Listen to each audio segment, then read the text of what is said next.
I'm Matthew Buckley Smith, and you're listening to Slee Rickets. Thank you all for listening.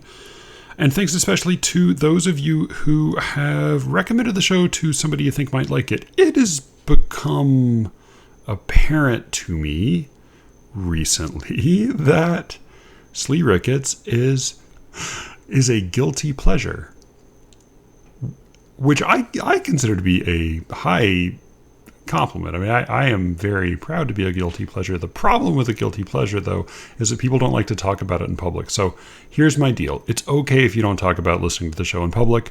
Just find one person to confide in and let them know. And, you know, who knows, maybe he'll even already be a listener. But in any case, do pass the word along, however discreetly, and I will be grateful. And if you like the show and you'd like to hear a little bit more, go to sleerickets.substack.com and sign up for a free subscription. Just put in your email address and I will give you a week's access to The Secret Show. There are 11 episodes up right now. I just posted the first half of the AMA. It's really good.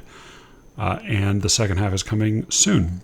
Oh, and if you are a subscriber, do write me at sleerickets@gmail.com and send me your mailing address because I have stickers for you. I'm going to keep this short because it has just been a fucking insane few weeks and it's not going to let up for another week or so, but I do have some good shows for you. I'm just trying to keep my sanity. Oh, a listener told me about this crazy book I had never heard of.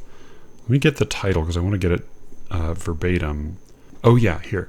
The book is called The Conservative Poets, a Contemporary Anthology. It was published in 2006 by Evansville Press, and it's edited by William Baer, who's a poet and critic.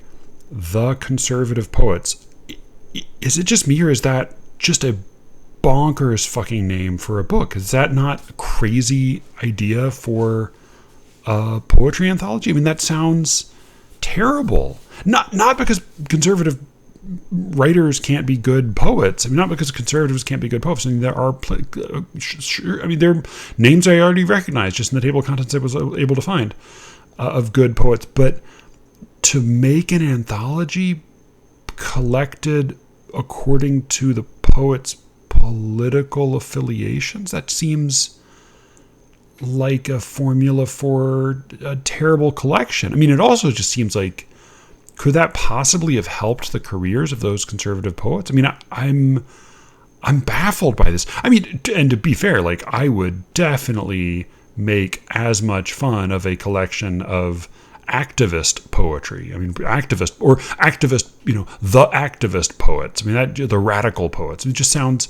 terrible. If you know anything about the Conservative Poets, the anthology, edited by William Baer, published by the Evansville Press, do let me know. I mean, and I could not for the life of me find a copy available online, but I am so curious about this. I would definitely love to read William Baer's introduction. If you know anything about this, please do let me know.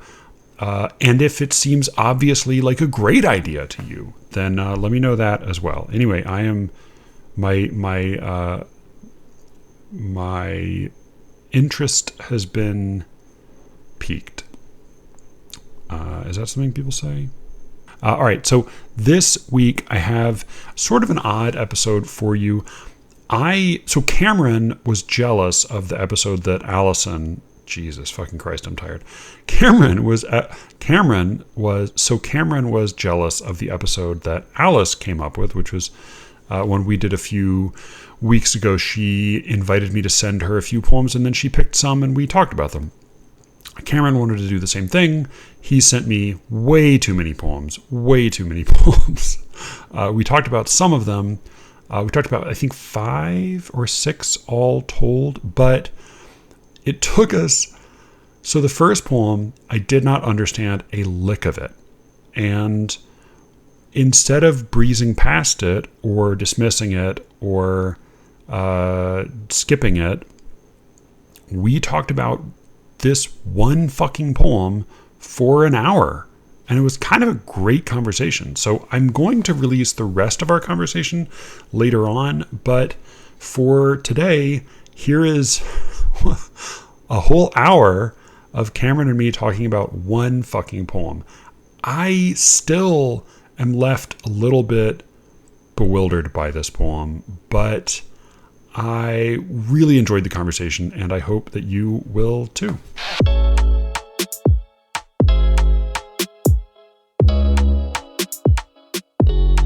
So I wanted to talk about, I pulled 5 of these poems from the packet that you sent, and they're, with one exception, they're all pretty short. So they're A Spell to Banish Grief by Saeed Jones, Pisgah by Geoffrey Hill, Worldful by Shane McRae, Black Down Song by Toby Martinez de los Rivas, and Preambles No. 1 by Alvin Feynman. He and Saeed Jones, I had not heard of. I know the Saeed Jones poem, was that in poetry recently? No, it was in the New Yorker very recently. Oh, that's okay. So I was going to say the same, occupy similar places in my memory. Yeah, so I knew I had seen it somewhere. And then Alvin Feynman, I don't think I've heard of at all. Alvin Feynman is very obscure. Okay. He published a book of poems called Preambles and Other Poems in the 1950s, I think. It got quite a lot of acclaim. Wasn't very well read, but it got acclaim from Harold Bloom and some other poets whose name escaped me, but who are quite. If I remembered their names and told you, I think you'd know of them. Sure. Yeah. And then he did not publish anything until he died in 2000, and I want to say 8, but I'm probably wrong. But he continued to write poems until then. Quite good poems, although I think I'm mostly in agreement with Bloom that nothing really outstrips the qualities of the poems in his first and only published book. But Okay. he was then, once he died, his wife and some other sort of friends in academia, because he taught in an American university in a college somewhere, decided they should publish all these poems and said he's one of the greatest American poets of the 20th century, which I don't think he has enough brilliant work to be considered one of the greatest American poets of the 20th century. I think at times he does come quite close to being a very good one, or like a great one at times.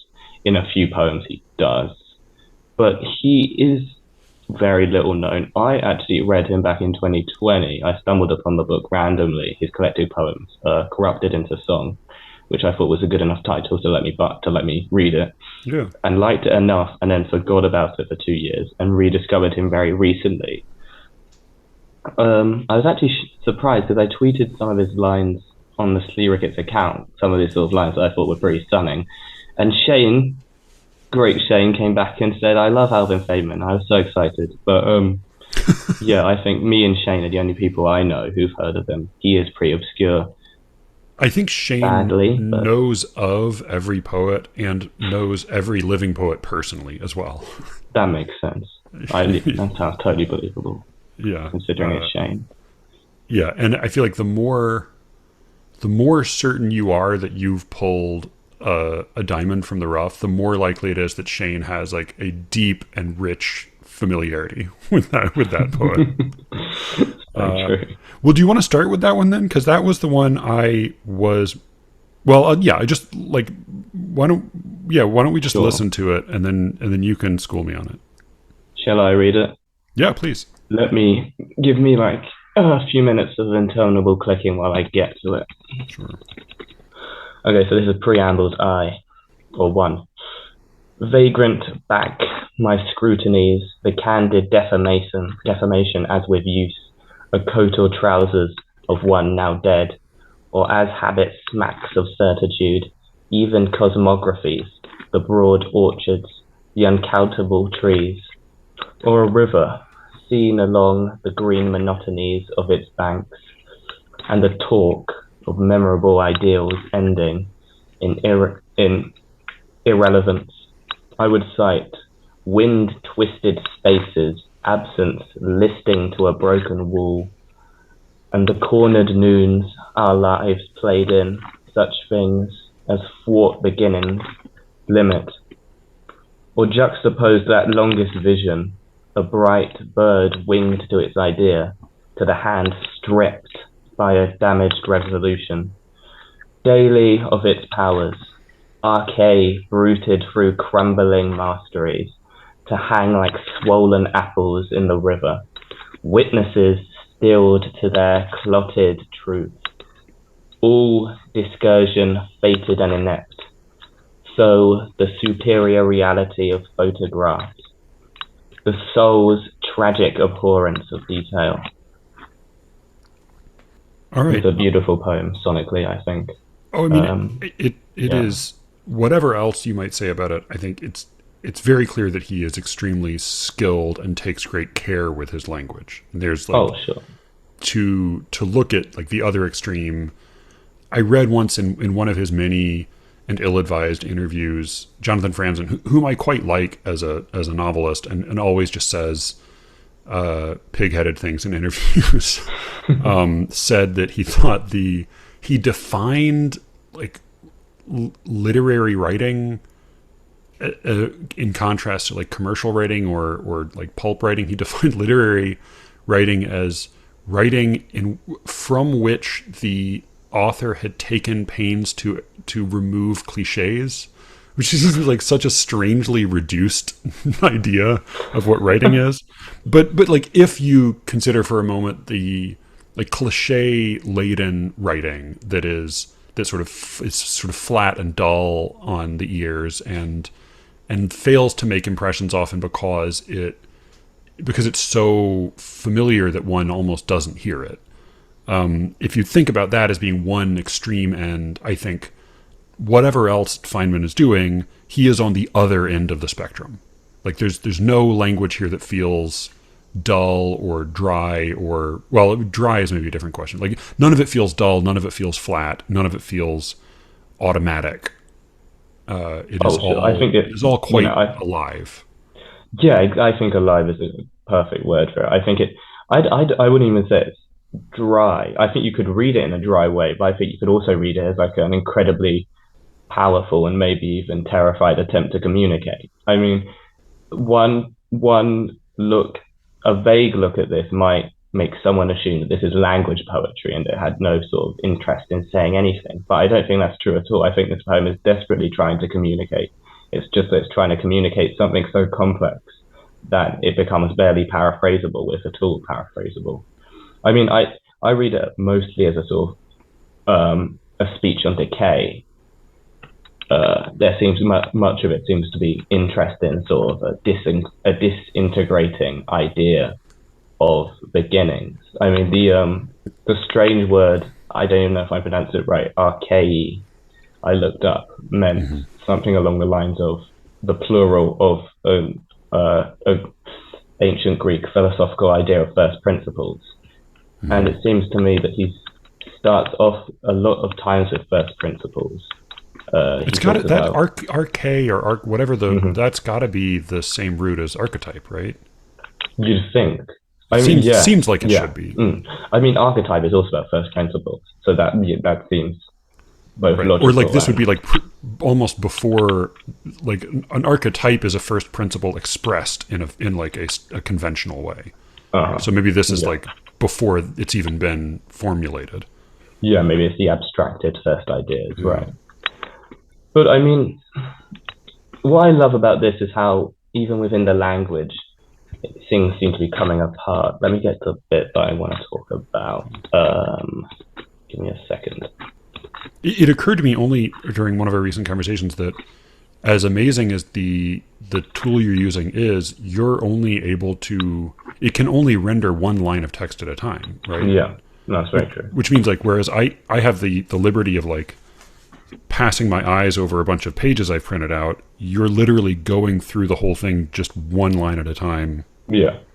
Which you see thing in depth and dimension, right? I see things sort of one line. Yeah.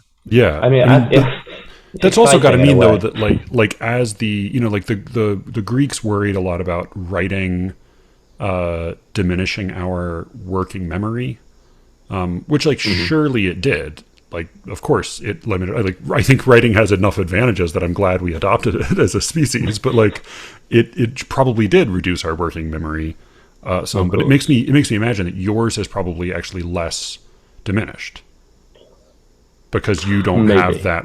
It's not ready to hand, and well, it's maybe ready to hand in a slightly different way, but it's not as easily skimmed, and it's sort of like I thought about, like, I have a very, very bad sense of direction, like a cripplingly bad sense of direction, and I've thought about it sometimes as being like, even somewhere I've gone a lot of times, to me it's like finding a place again is like finding the same line in a giant book that printed in a language I don't speak. Mm-hmm. And like, I can do it, and eventually I'll kind of memorize roughly where to go, but I don't have the fluency to glance over the whole thing and get my bearings. Right. Okay. Yeah. And so I it just makes me imagine that you have to maintain more of the body of the thing in your mind than probably a sighted person would have to. Yes. I think that's accurate. Sorry, what was the section you were going to talk about? Well, I was just going to say, the problem is I only have one like understanding of memory, and that's my own memory. So it's hard to sort of say with certainty whether I have a better memory than other people. But I think in that sense, I probably do. So the thing I was going to talk about was the end of one sentence, the beginning of the next. The lines, as thwart beginnings limit new sentence, or at least a capital letter, or juxtapose that longest vision, a bright bird winged to its idea, to the hand stripped by a damaged resolution. I mean, there's a brilliant phrase there, a bright bird winged to its ideas. How he's using wings there, I think, is incredible on a conceptual and literally word choice level.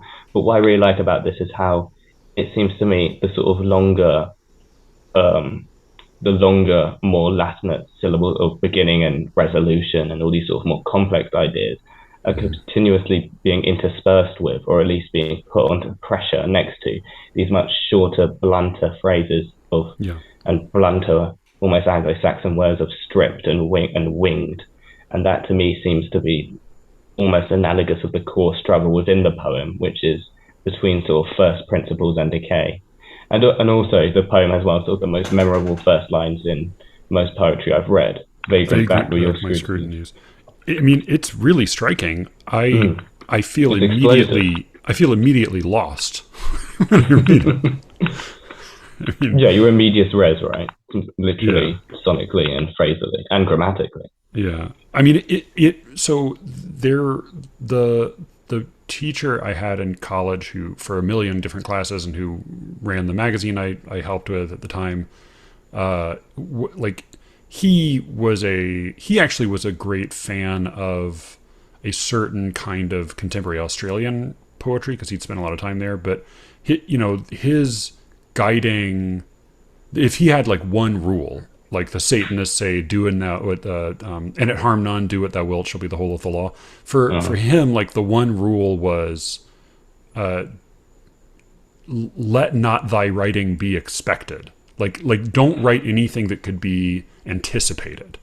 And whatever else is happening here, I think that certainly applies here. Like there's very little that I could anticipate from one line to the next. I had no way of saying like, I bet there's going to be this turn later in the poem. Or like very often, you read a poem and you have a sense that like, oh, I kind of see what direction we're going, or what kind of turn I might see later, or what kinds of, even like what other images I might see later in the poem. And that can be a weakness, certainly. Like that can be dull the way like a predictable joke is dull sometimes.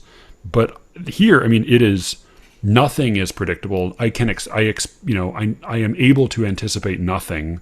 I mean, you're unable to anticipate nothing from not even sentence to sentence, but line to line and word to word, right? Exactly. Yeah, exactly. And so I am like the distinction that I want to say it was Billy Collins talking about Stephen Dunn's poems. A dubious source certainly, but what he said that I at least took to heart and I find to be a goal in my own writing is, he said, you never know where you're going, but you always know where you are. And here, I sort of never know where I'm going, but I also never know where I am exactly. You feel lost completely. Well, I mean, what does seem true, it's sort of like the, actually, it reminds me a little bit of the Cartesian, I can't remember the name for the process, but where he starts with, or he concludes with cogito ergo sum, but he starts by saying, like, let me doubt everything. In the, is that the, I can't remember the name of the little pamphlet it's in, but he starts by saying, let me doubt everything, and what he kind of concludes is there's one thing that I can't doubt. Like, even if the whole universe consists of, like, the machinations of an evil genius who has contrived to make me believe that I have a body and make me believe that there is a world and make me believe all these things, even still, the one thing I can't doubt is that there is a thing that is thinking this.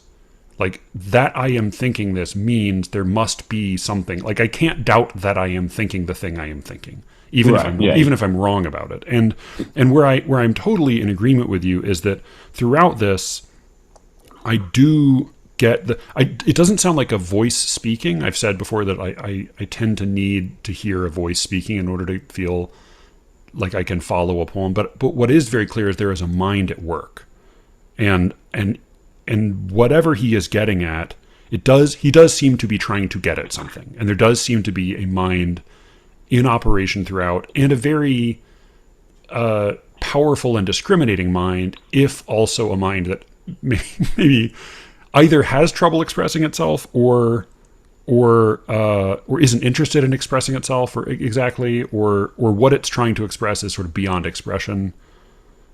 Yeah, I mean, I'd go for the third, coupled with the first, maybe. Or it's having trouble expressing something, but I don't think that's any problem of itself, or at least I think what the trouble is the problem with language, because language is in some ways such a clumsy medium that the thing it's trying to express is going to come across in an unorthodox way and a troublesome way when applied to language. That's how I read the struggle of preambles, and with most of Feynman's poetry, to be honest. I mean, did you detect sort of, because this poem seems to me very strongly iambic. I mean, there's a big iambic current. There's a lot of variations, but it's also pretty heavily iambic, right? Do you agree with that? The candid deformations as with use, that's pentameter, I think. I mean, the first line is almost iambic, depending on how. Apart from, I mean, it's Vagrant headless. Back my scrutinies. Oh, yeah, I guess. Yeah. Da da da da da. Yeah, sure. It's a headless line of. Yeah, or you could say maybe trochaic, but I think in context it's headless iambic. I mean, I don't know. I like grand theories of what iambic pentameter means or where it originates always sort of bore me, but I also tend to think that, like, there is enough of an iambic rhythm to educated English that regularly or semi-regularly alternates Latinate with Germanic roots. Like, if you construct meaningful sentences and you do the one basic thing you're supposed to do in order to create sort of a pleasing, fluent, intelligent texture to the English language, which is to alternate Germanic and Latinate roots, then I think you're going to end up with a lot of lines that are going to have an iambic ghost to them. The photographs, the soul's tragic abhorrence of detail. Tragic abhorrence of detail is nice. Like, that does have a nice trochaic, the first position trochee, and then yeah. I mean, I think yes, there's plenty of iambic. There's plenty of iambic rhythm throughout. I don't know that I conclude anything from that, though. Well, what I concluded was, and with help in that, Bloom and other professors kept talking about his connection with Hart Crane. But what I concluded with that was that I could hear a lot of Hart Crane's iambics in the back of this. I mean, Hart Crane took his sort of heavy, rhythmic, sonorous iambics from Christopher Marlowe, but I can hear sort of the Crane iambics in the back of this. What distinguishes them as Crane-like? It's a good. I mean, the sonorousness of it. It's very hard to put into words. I almost feel it instinctually. I mean, the first line, I think is purely Crane-like in its abruptness, in its talk of vagrants, which I think is very Crane-like. The candid, I mean, a coat or trousers of one now dead, I think that comes pretty close to being an allusion to, if not a taking from, Chaplin-esque by Crane. But I'm edging around the question because that's something to do with iambics. What do I?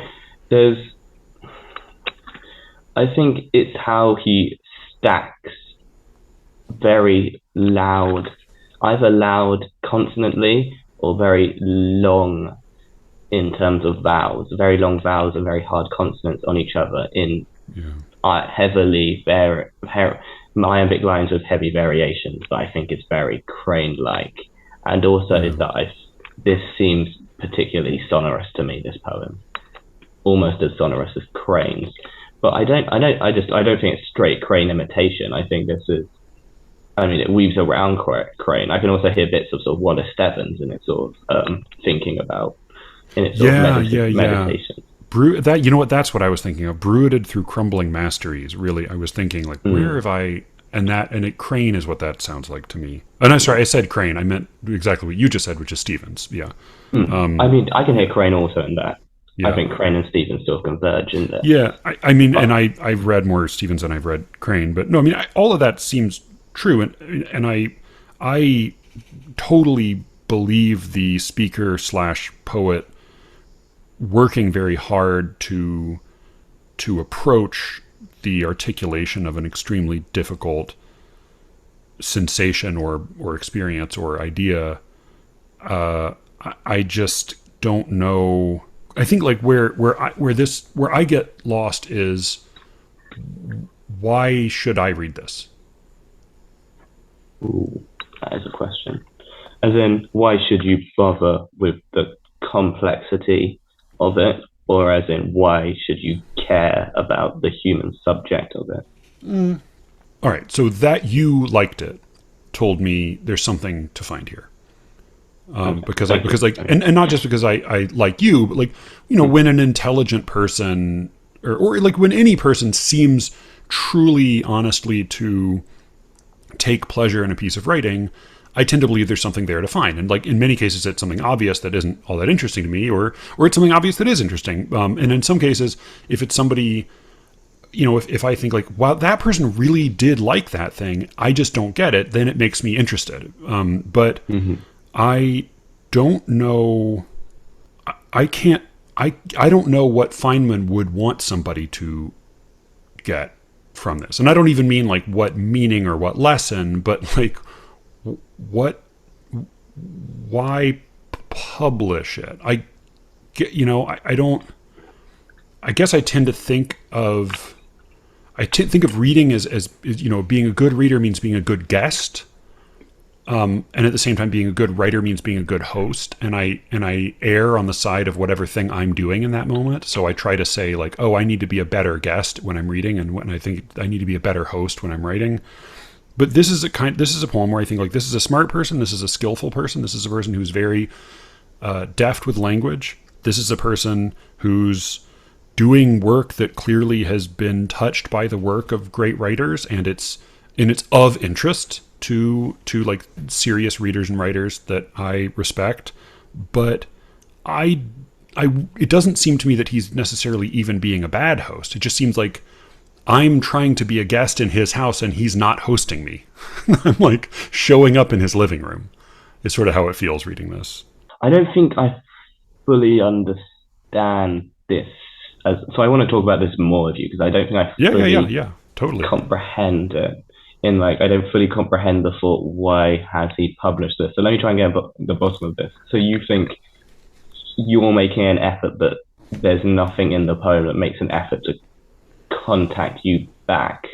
Well, this seems to me, basically, yeah, I think like reading, like literature is a relationship, you know, and I think I always want to, when I am reading or when I'm teaching, I tend to say like, you need to take as much of the responsibility on yourself as a reader as you can, and you need to go the extra mile to, you know, when you're a guest in someone's house, you have to make adjustments. You have to make yourself you do in Rome as the Romans do to some extent, and adjust yourself in order to make yourself suitable to that home and sensitive to the rhythms and the customs of that home.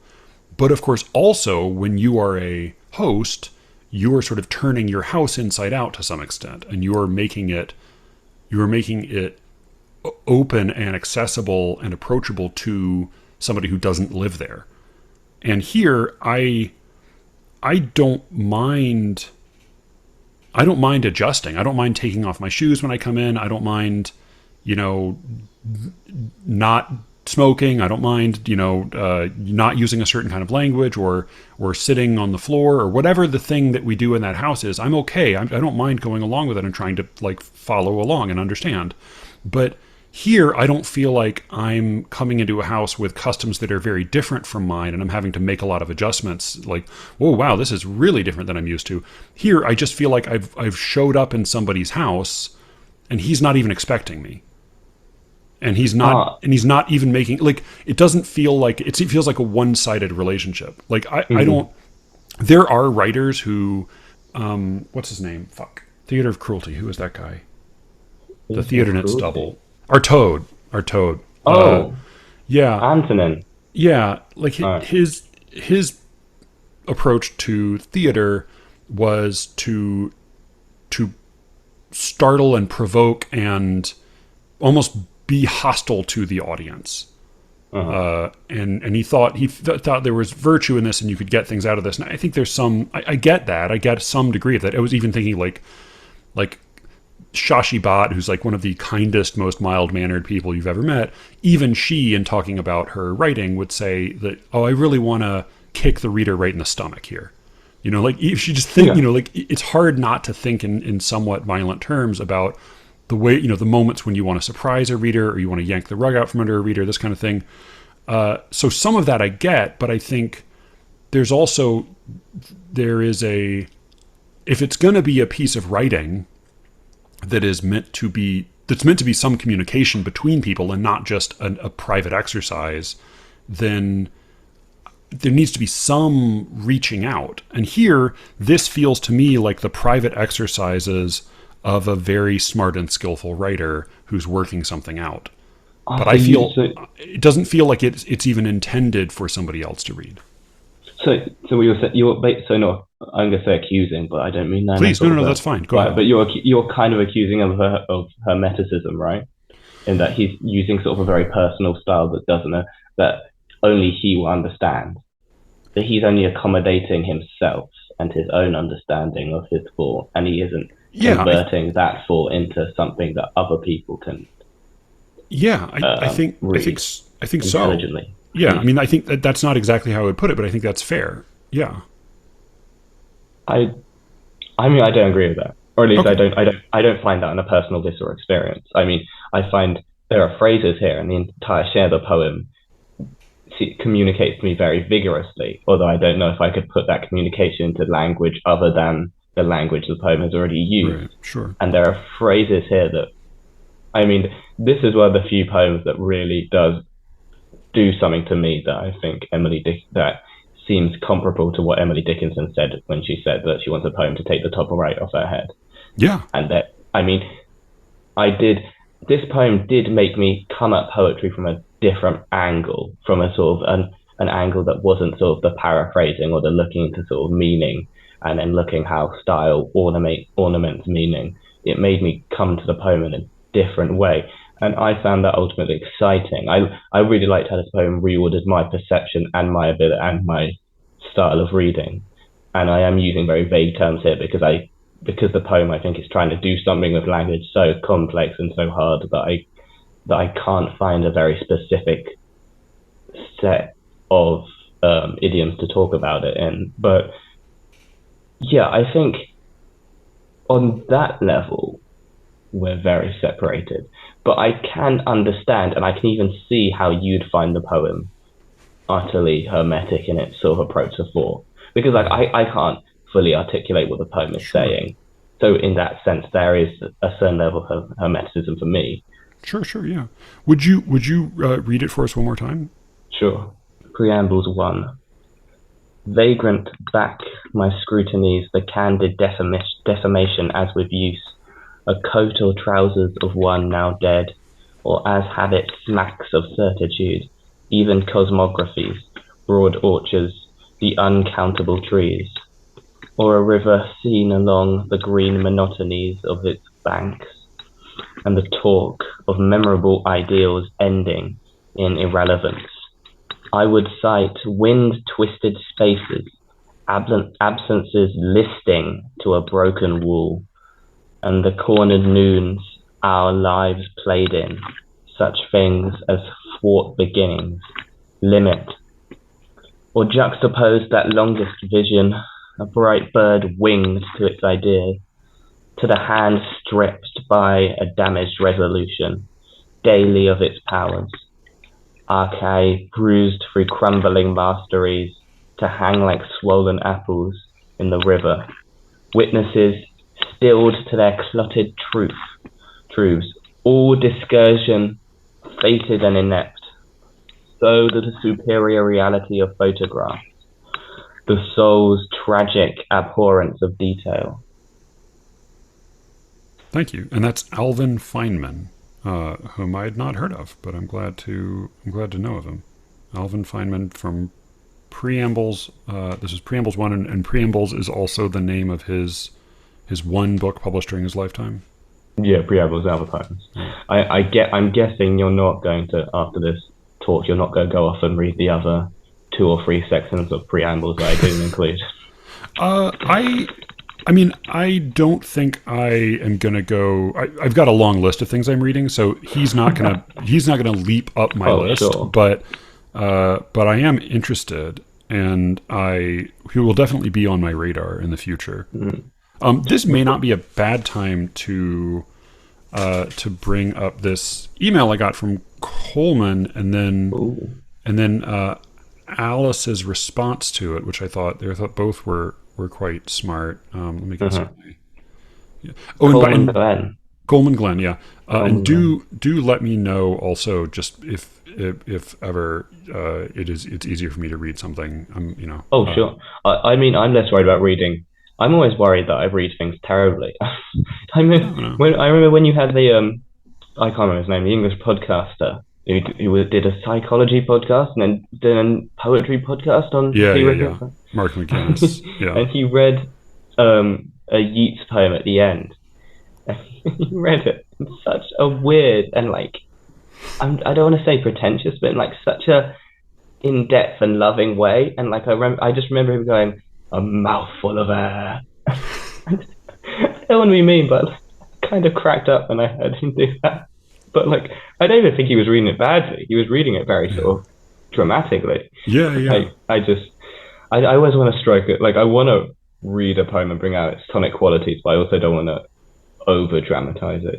Right. Yeah. Oh no. I mean, and I think that was partly the origin, or one of the origins of poetry voice, as I talked about in the first episode, and I do think poetry voice is changing. I think there will still be a default poetry voice. I just think it will develop into a slightly different one than it has been. But the poetry voice that totally dominated in my college and grad school days, I think a part of where that came from was a desire not to oversell the poem. A desire not to infuse too much emotion or too much drama into it. And so part of the quality of poetry voice is sort of throwing away the words. Often it ends up meaning throwing away the words in a way that makes it actually hard to reconstruct the sentence in your mind. But yeah, no, I think I'm totally with you there. And I think it comes up too in discussions of spoken word, because as we know, spoken word poems very often tend to be pretty flat on the page, but that's partly because they are often very dynamic in their delivery. And if you're writing a poem that has to contain all of that itself, then an excessively dynamic or dramatic delivery is actually going to sort of overcook it. I'm very, very with you there.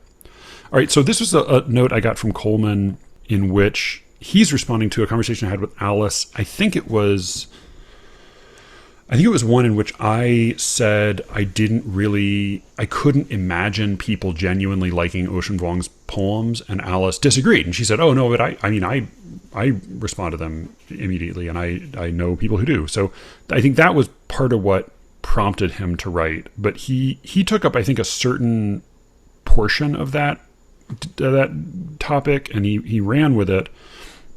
So he says, and all of Coleman's emails are like very conversational, but also like very fully like thought out and well structured little mini sermons. So I know he has to be very good at his pastoring job.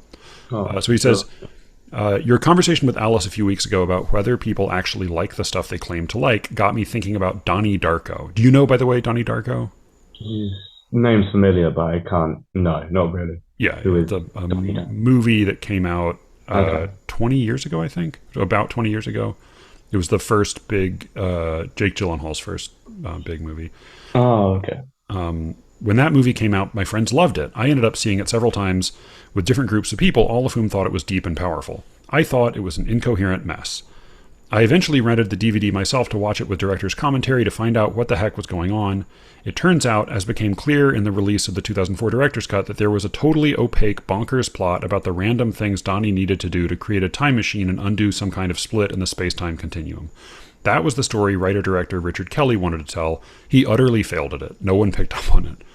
Elated to have discovered that I wasn't crazy, that the Emperor had no clothes, I went to one of my friends who loved Donnie Darko and thought it was brilliant, and clearly explained to her that the movie she thought she loved was not the movie she'd actually seen. Shockingly, she did not acknowledge the irrationality of her affection and thank me for setting her straight. Here, little irony here. She got annoyed at me for being a jerk and told me she still loved the movie and she still thought her own interpretation of it was just as valid as the director's. I think about that when I think about people who love poetry that to me seems incoherent and opaque. I don't mind ambiguity, but when I read or watch something, I care about what it is trying to convey. I'm interested in the thing itself and the way it communicates, not just in my own reaction to it. Although postmodern philosophy might tell me I'm delusional, but it tells me that there are lots of other people, like my Donnie Darko loving friend, who aren't much interested in coherence in art because they care more about whatever subjective reaction the work of art might spark in themselves, regardless of whether that was the artist's intent or whether it's a widely shared reaction. Did my friend really love Donnie Darko? Absolutely. Was part of that because loving it made her feel smart? Probably. But that wasn't all of it or even the main thing. She liked the way it set her off down a rabbit hole of her own thoughts and feelings related to the images and events in the movie. Bringing it back to your conversation with Alice, I know that there are some people who are just smarter than me, who get what a creator is going for and have genuine insights into the value of it. The people who somehow understood Richard Kelly's off-the-wall time machine story and for some reason find it valuable. But there are also people who just don't particularly care about whether the reaction they have to a work of art is related to anything inherent in the work itself. I don't think they're faking their affection for a work most of the time. It's just that their affection need not be tied to the quality of the work at all. There's nothing wrong with that, but it does make it difficult to have any kind of constructive conversation about the merits or lack thereof in any particular work. I mean, part of my response to this email, I did write him a little note, but I saw Donnie Darko 20 years ago when I was in college, just fresh out of high school, and loved it. I'm also like a depressed white male Catholic millennial American, so I'm totally the target audience. But I just thought it was a great depiction of what it's like to be like a depressed kid in high school. I mean, it to me, basically it is a lyric as a movie. Like what it does is it evokes a feeling. He's very good at setting a mood. He's very good at picking a soundtrack. He's very good at these big, sort of dazzling visual compositions. There is a story. Watching it at the time, I remember thinking I don't really get all of this, but I get that it feels important to the main character, and the mood of it and the momentum of it all ring true. But I think that Coleman's maybe getting at, I think he may be bringing in a few different factors that aren't all the same thing. Like one is he talks about liking something because it makes you feel smart, which is maybe different from pretending to like something in order to seem smart, right? Yeah, there's a big difference between the two. There's a I you mean, know there's like actual like in one. right, yeah. One And is like accident. you really do like it, and like partly it makes you feel smart, and partly that's like you. I think my experience of liking things because they made me feel smart tend not to involve confusion. Like those tend to be the cases where I actually figured something out, and the figuring out is what made me feel smart, more rather than the being in on it made me feel smart. But that is a genuine pleasure. I think he's right to identify that, and I think he's also right to identify that there are plenty of works of art we can respond to as impressionistic or as lyric or as mood studies. I mean, that's music, right? We don't very seldom do we analyze the denotative value of music, but it moves us. We respond to it. Yeah. So all of that seems totally true to me. I guess like the two categories I would divide here in terms of my own response are the category of work that I can't imagine anybody really enjoying, and I have not heard any convincing account of enjoyment about. And then the category of stuff I don't enjoy, but I believe that if I were smarter in a particular way, then I would enjoy it, or I could enjoy it, because other people seem to enjoy it who have some intellectual edge in some dimension that I don't have. I What do mean, you make of all this mess? well, this made me think of like the categories of things that I don't enjoy and that I'd want to make a critical comment about and say why I don't enjoy it and why I don't think that thing is very good, and the category of things that I don't enjoy but also think are quite good. Mm-hmm. So I'm guessing with like Ocean Vuong's poetry, you don't enjoy it and you don't think it is very good as well, right? You'd want Right. you could make you could write an essay, a critical statement about why you don't think it's very good if Yeah. you wanted to. If you want to be shunned by the poetry world, but Too late. I don't know, Matthew. I'm sure they can extra shun you, but Yeah, that's true. it's interesting. I mean, uh, the thing is, it all comes down to like subjectivity and objectivity. And I have arguments with my friend who says all art is entirely subjective, and like, this really upsets me. I can't entirely reason out why it upsets me, but So, and sorry, just say again what it is that he says. so he says that all art is entirely subjective, Right. Okay. and this really annoys me because I don't want all art to be entirely subjective, and also I don't think that's true. I mean, my normal comment is that if all art is entirely subjective, why is there a common agreement that Shakespeare is one of the greatest writers ever? And then his reply will be something along the lines of because we've at some point it was decided that, and we basically roped ourselves into like cultural capital, and now we just reproduce the teaching that Shakespeare is the greatest writer ever, whether he actually was or wasn't, and it doesn't apply to sort of a generally held objective truth. But like I think there are objective truths you can work out, or not. I don't want to say objective truth. That's too grandiloquent. But there is, I think, truths and integral parts of poetry that you can work out a critical baseline for. So one of my problems with Ocean Vuong is I think he makes a lot of statements that appear like very you know what deep means, like the colloquial meaning of deep, as in like something philosophically complex and interesting and Yeah, yeah. very I mean, important. this is what Daniel Dennett was playing on when he coined the term deepity. Yeah. So I think Vuong makes a lot of faux deep statements, and like he'll make a statement that on the surface you go, oh, that sounds really deep. When you think about it, it's just either nonsensical or doesn't actually make it isn't actually that deep at all, and it's Yeah. just like too.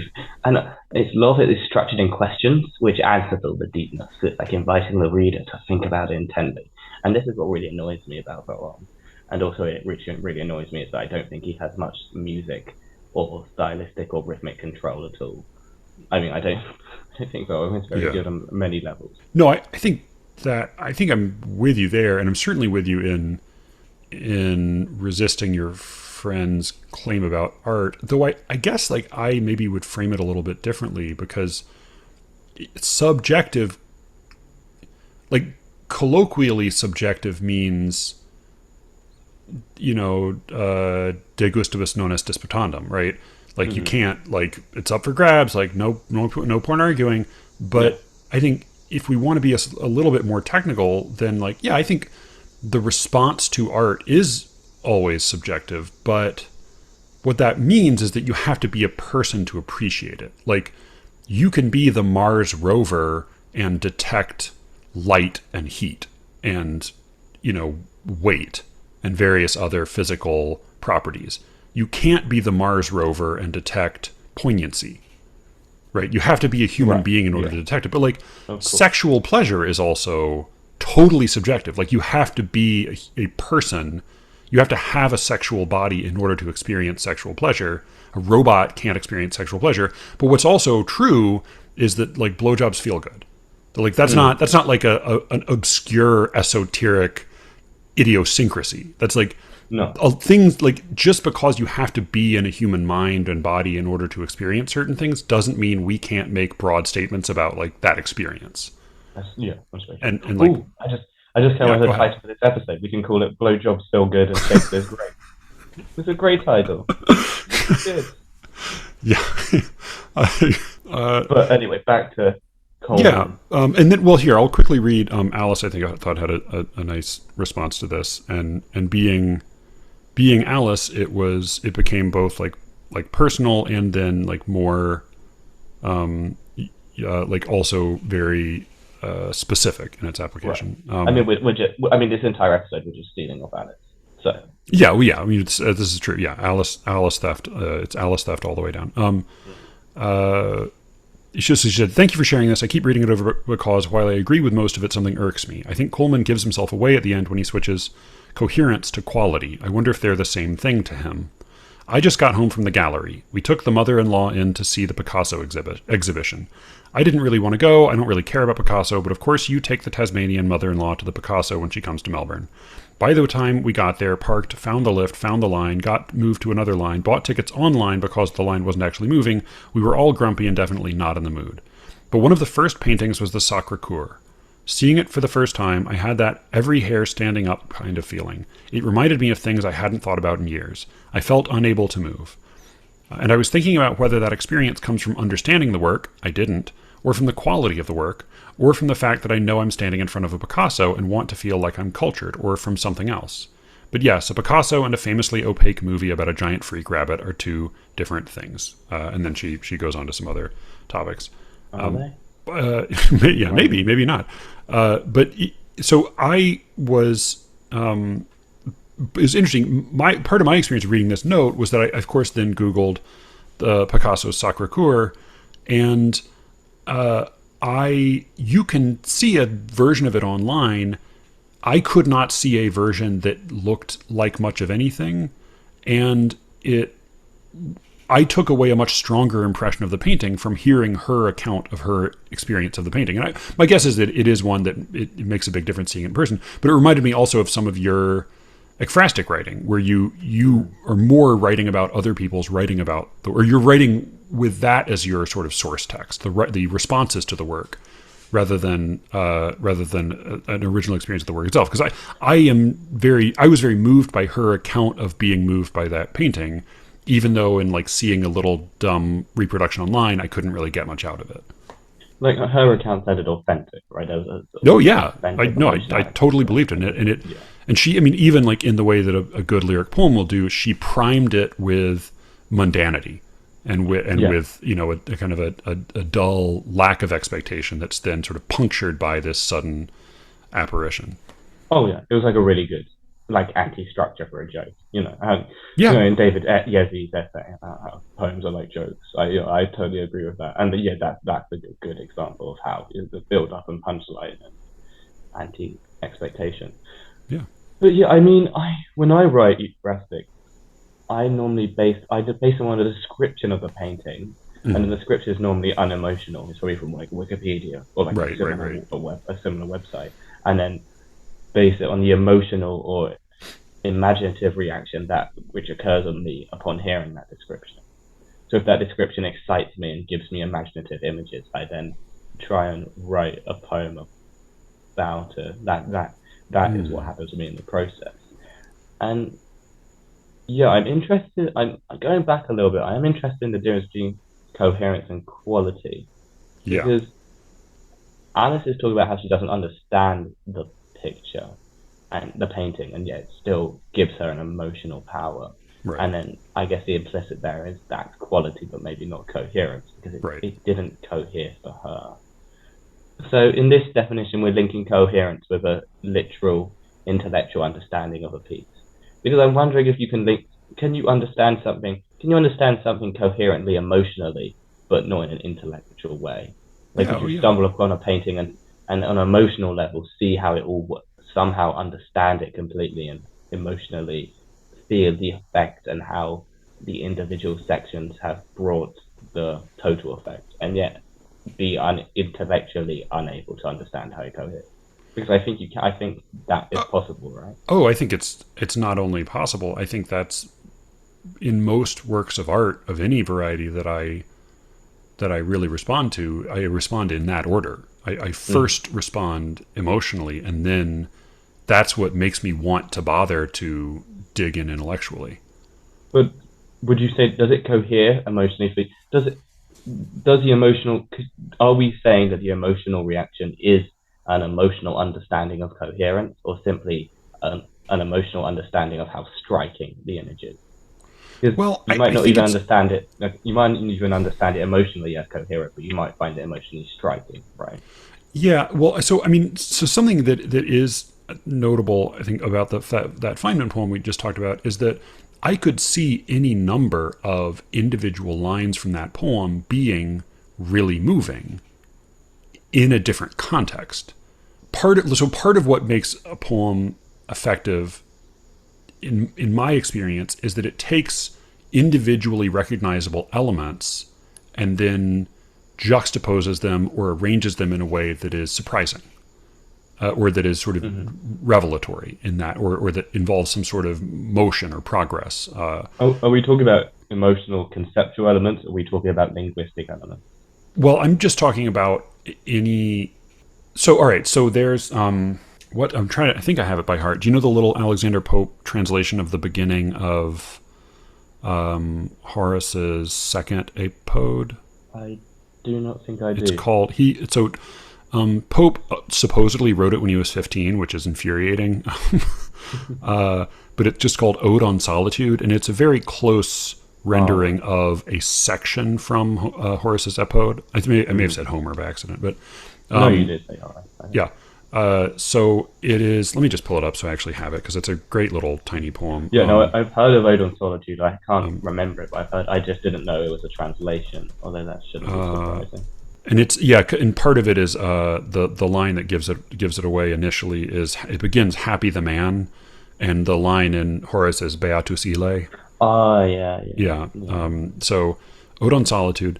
Happy the man whose wish and care a few paternal acres bound, content to breathe his native air in his own ground, whose herds with milk, whose fields with bread, whose flocks supply him with attire, whose trees in summer yield him shade, in winter fire.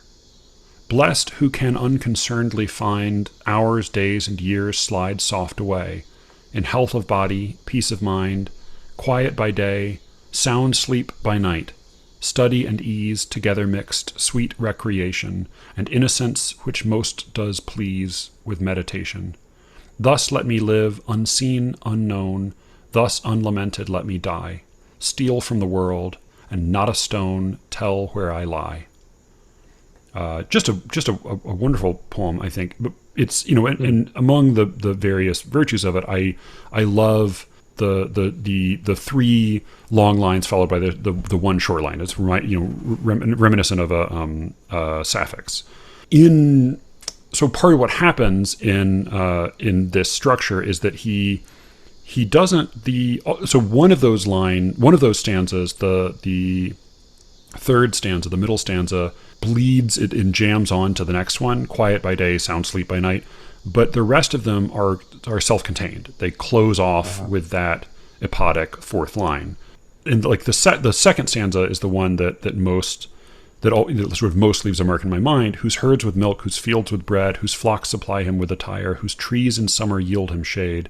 And all of those are very clear, straightforward, recognizable, plain-spoken lines. And then the last line is, in winter fire. And the phrase... That line struck me. Oh, God. I mean, in winter fire is a great line, but like in winter fire, the compression of that line makes no sense out of context. But in context, it's just dazzling. Ooh, yeah. And so I think the Feynman poem to me felt like a whole poem constructed only of in winter fire.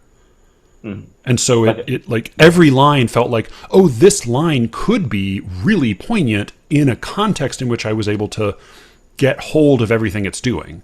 But like every line was this sort of like wrenched, dynamic, like carefully built sort of masterpiece. Like it was like all symbols, all finale, you know, like it didn't have any build, and so I was left feeling impressed but unmoved.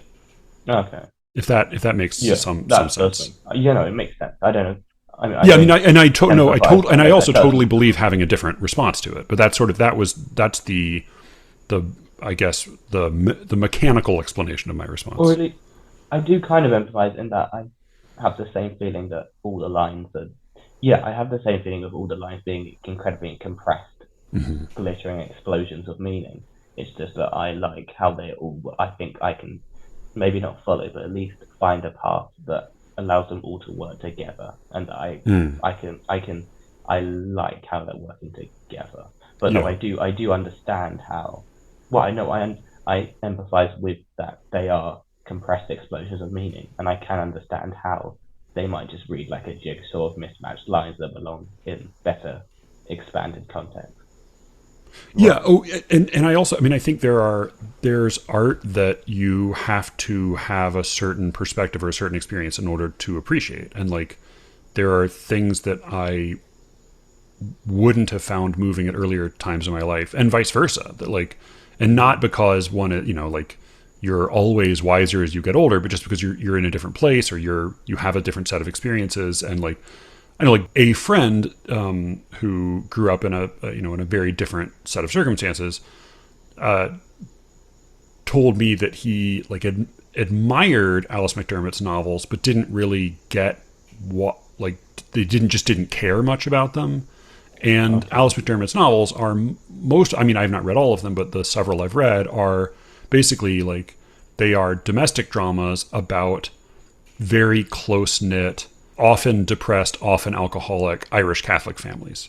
And like because of my background, they just all are incredibly powerful and wrenching and moving to me because like I come from, you know, that's where I come from. I get it, you know?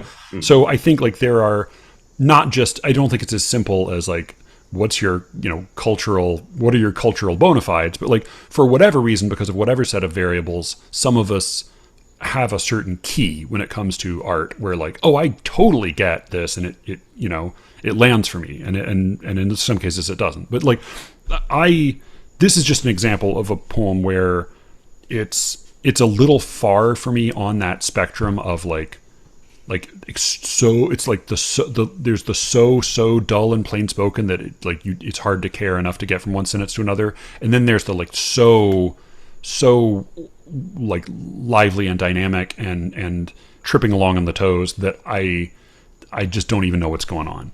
And this is this sort of slide. This is like far along on that spectrum for me. And maybe I just don't have enough of whatever other experience or whatever other like perspective or orientation to allow it to like land for me. Yeah. I can see that. I mean, that happens with me with language poetry. Yeah. I've sort of formulated enough theories that I don't I blame language poets, I don't blame myself for that.